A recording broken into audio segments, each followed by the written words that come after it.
2025-26 UEFA champions লিগের একদম শেষ ল্যাপে কিন্তু এখন ফুটবল দর্শকরা।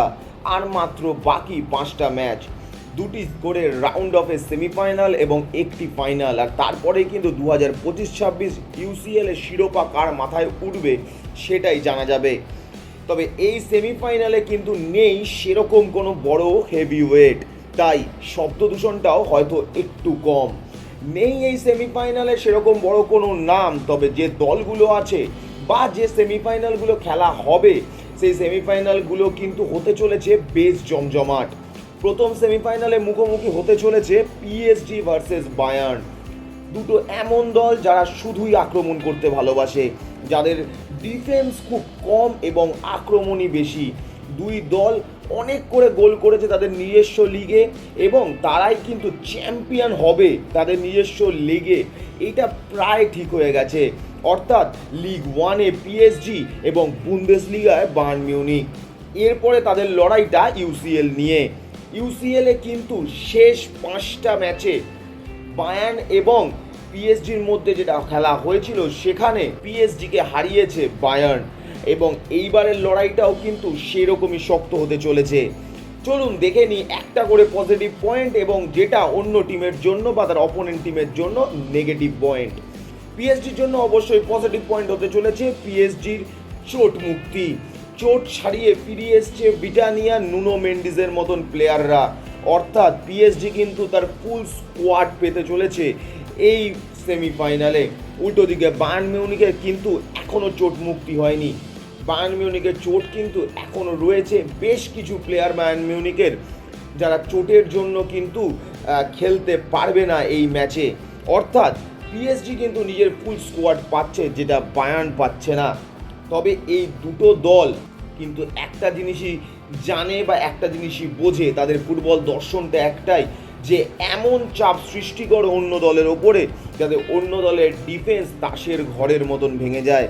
তাসের ঘরের মতন ভেঙে দিতে পারবে কে কার ডিফেন্স সেটা জানা নেই, তবে একটা কথা বলতেই হয়, অনভিজ্ঞ ভিনসেন্ট কম্পানি কিন্তু একমাত্র পারে লুই এনরিকেকে হারাতে। শেষ কটা কিন্তু সাক্ষাৎকার সেই কথাই বলছে। তাই অনভিজ্ঞ ভিনসেন্ট কম্পানি লুই এনরিকের সামনে বাচ্চা, এই কথাগুলো যেটা মার্কেটে ঘুরছে বা ফ্রেঞ্চ পিএসজির সমর্থকরা ছুড়ে দেওয়ার চেষ্টা করছে, সেটা কিন্তু অতটা সহজ হবে না। পরিসংখ্যান কিন্তু সেই সহজ কথা বলছে না।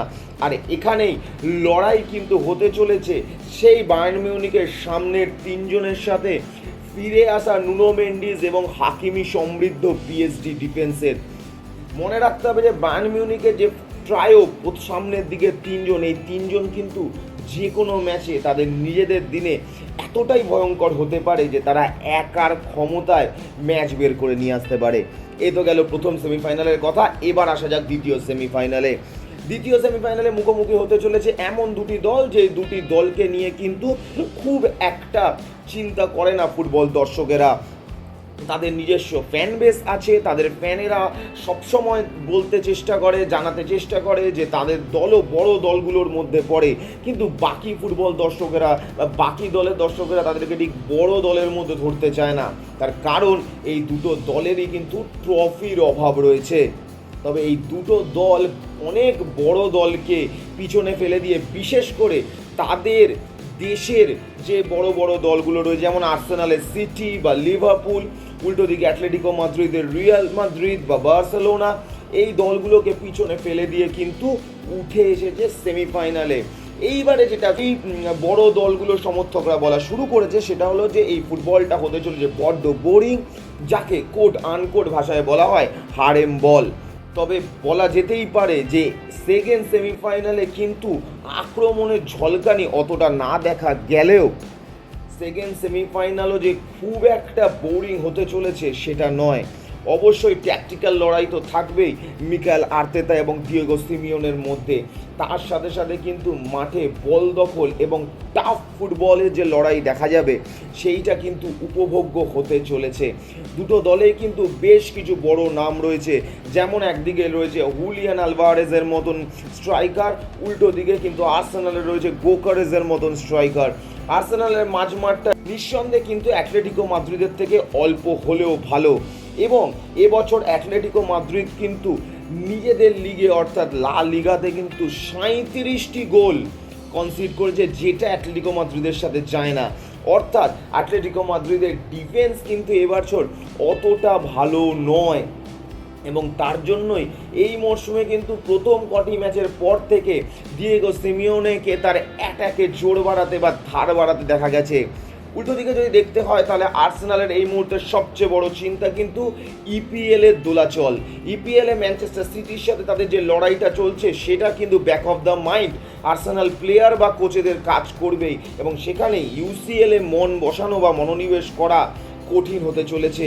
আর সেই ফাঁকা জায়গাতেই কিন্তু তাও মারতে পারে দিয়েগো সিমিওনে, কারণ দিয়েগো সিমিওনে জানে অপোনেন্টের ছোট থেকে ছোট ভুল ধরে কিভাবে অপোনেন্টকে শাস্তি দিতে হয়। অর্থাৎ ইউসিএলের যে দুটি সেমিফাইনাল বাকি রয়েছে, সেই দুটি সেমিফাইনাল ডবল লিগের 4টি ম্যাচ হতে চলেছে প্রচণ্ড জমজমাট।